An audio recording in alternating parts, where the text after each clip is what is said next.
Good morning. Welcome back to Sobriety for Beginners. Because I know that I am just a beginner in all this. It is currently about 5:45 in the morning, and I just woke up. Yes, I'm still wearing my new makeup from yesterday, so don't judge me. And I was making my coffee, and I just was sitting here remembering that I had started my step work with my sponsor. And, my first step, of course, was writing down like 10 times that I was powerless over alcohol.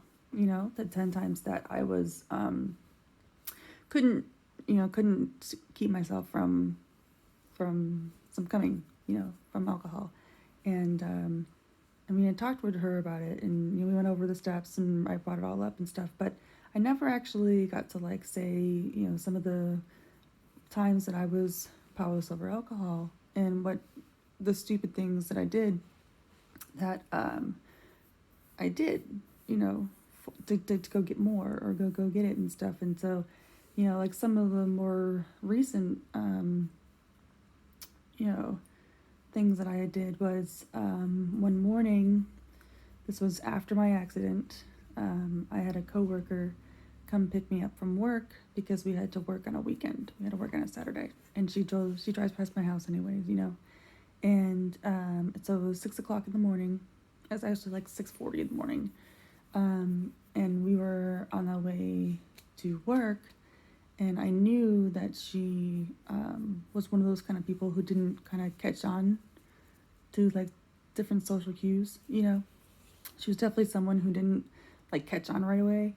And so I was like, hey, if you don't mind pulling over here at this gas station, I wanted to go inside and get some snacks, during work. So that way I'd had something to snack on during work. And she was like, yeah, that's fine. You know what? I have to get gas anyways. But it was the gas station. It was the one that I knew would sell their alcohol at 6 o'clock in the morning. So while she was out there pumping gas, I went and bought 4-packs of wine and stuffed them in my purse and drank at work that day, and just because I knew that she wouldn't catch on. And that's like the cunningness and the manipulating and the ways that we manipulate people into doing what we want to do.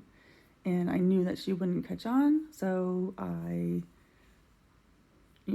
talked her into this, and she didn't catch on. Another big one was, after my accident the following day, I had to go to the tow yard to go get stuff out of my vehicle, go get my personal belongings and things like that. And my husband was there. The people from the tow yard were there because they had to walk us to where the vehicle was. And,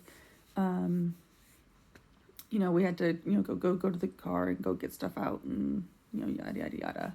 And while we were there, my husband was in the back, getting stuff out of the trunk and stuff like that. And one of the main reasons why I really wanted to go to my car was because I knew that I had some alcohol hidden in my car.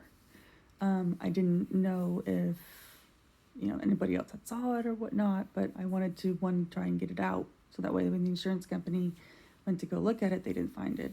And two, because I wanted it. That was mine. I paid for it. That was my inventory. That was my alcohol that I wanted, And so while my husband was in the back of the car, getting stuff out, I was taking it and sneaking it and hiding it in like my coat pockets and stuff. And I was making sure that I had that readily available for me later on that day. And it's insane. It really does. It's absolutely insane, the stuff that we will put ourselves through just to make sure that we have more.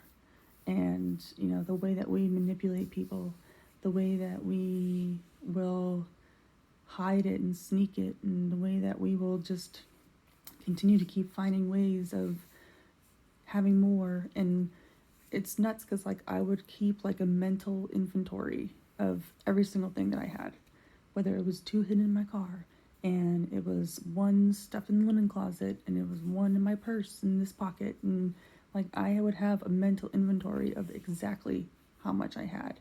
And like, who does that?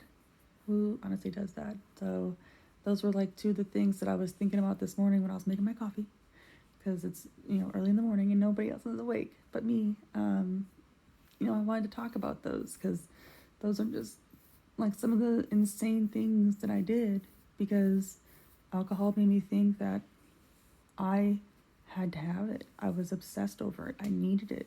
Like, it ran my body, it ran my mind, and it was like drawing me to it more and more. And like, I was at home, like waking up the next day, just after I got my car accident, thinking like, how am I going to get those 3 bottles out of my car? Like, I'm already thinking about how am I going to get to the alcohol, instead of worrying about like, how am I getting another vehicle? How am I going to do this? Like, I need to call my boss and blah, blah, blah. And like, nothing of that came to my mind. That, as soon as I woke up in the morning, it was immediately just like, how am I going to get to my alcohol? And it's just nice. It's so nice not to have to like sit here and think about that stuff. It's so nice to just wake up and be like, oh, it's 5:45 in the morning and I just want to make my coffee and I just want to get my day started. And, it's nice to think about like, okay, so I got to get dressed. I got to wipe off yesterday's makeup and I need to get ready for the day and think about my day and not have to think about how am I going to get to the store. So it's nice. But that's what I wanted to talk about this morning. I hope everybody else is having a good sleep. I hope everybody else is having a good day. I hope everybody else is staying safe, staying healthy. So I will talk to you in the next one.